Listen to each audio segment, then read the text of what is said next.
Karimnagar ROB మొదట రాష్ట్ర ప్రభుత్వానికి యొక్క వాటా 80 కోట్లు, కేంద్ర ప్రభుత్వం వాటా 20 కోట్ల రూపాయలతోని ఈ కరీంనగర్ తీవ్రపల్లి ఆర్ఓబి నిర్మాణాన్ని ప్రారంభించినాం. చాలా మంది ప్రజలు ఇబ్బంది పడుతున్నారు. ఆర్ఓబి లేకపోవడం వలన రైలు గేటు పట్టబడాల ఇబ్బంది వస్తుందని చెప్పి బాధను గుర్తించిన తర్వాత కేంద్ర ప్రభుత్వం స్పందించి ఆర్ఓబికి ఆమోదం తెలిపింది.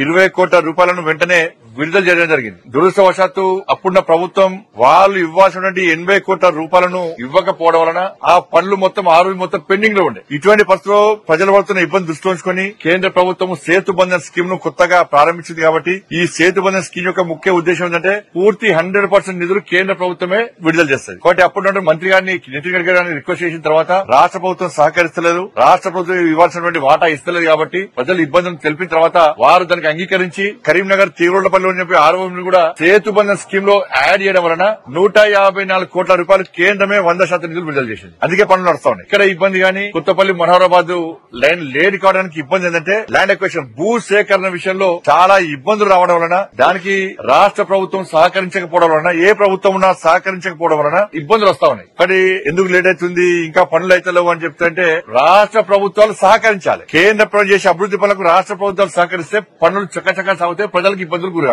కానీ భూ సేకరణ విషయంలో ఏ ప్రాజెక్ట్ వచ్చినా కూడా రాష్ట్ర ప్రభుత్వాలు భూ సేకరణ విషయంలో సహకరిస్తున్నారు. భూ సేకరణ చేసేది రాష్ట్ర ప్రభుత్వాలే. ఇక్కడ ఆర్ఓబి కూడా భూ సేకరణకు సంబంధించి ఇబ్బందులు రావడం వలన ఇలా ఆర్ఓబి పనులు కొంచెం లేట్ గా నడుస్తున్న విషయం వాస్తవం. ఇంకా 6 months లోపల ఈ 154 కోట్ల రూపాయలతో ప్రారంభించినటువంటి ఆర్ఓబిని వన్ సైడ్ ల్యాండ్ క్లియర్ చేసే ప్రయత్నం చేస్తున్నాం. 6 నెలల లోపల ప్రజలకు ఎలాంటి ఇబ్బంది కాకుండా ట్రాఫిక్ ఇబ్బంది కాకుండా వన్ సైడ్ ల్యాండ్ అనేది పూర్తి చేస్తాం. ఆర్ఓబి ప్రజలు సులువుగా పోయడానికి వీలుగా మళ్ళీ దాని తర్వాత ఇంకో 6 months లోపల మిగతా సెకండ్ లైన్ కూడా పూర్తి చేసే ప్రయత్నం చేస్తాం. కాబట్టి అక్కడ ఆ తార్ రోడ్ సంబంధించి ఇప్పుడు ప్రజలు ఇబ్బంది పడుతున్నారు. కాబట్టి అప్పుడు రాష్ట్ర ప్రభుత్వంతో మాట్లాడి 36 లక్షల రూపాయలను మనం శాంక్షన్ చేయించడం జరిగింది. ఆ 36 లక్షల రూపాయలతో వెంటనే రోడ్డు నిర్మాణం కూడా పూర్తి అయిపోయింది. కానీ ప్రజలకు ఎలాంటి ఇబ్బంది కాకుండా ఉప్పల్ సంబంధించి ఆర్ఓబి విషయంలో ఆలస్యమైన విషయం వాస్తవం. నేను గతంలో కూడా ఉప్పల్ దానికి సంబంధించి 54 కోట్ల రూపాయలతోని ఆర్ఓబి ప్రారంభించడం 2016లో ప్రారంభించడం 2019 క్లియర్ కావాలి పడి. కానీ ఇప్పుడు కూడా పనులు ఇంకా నడుస్తూ ఉన్నాయి. మధ్యలో పనులు ఆపేశారు. నేను ఎన్నికలకు ముందు రివ్యూ చేసిన తర్వాత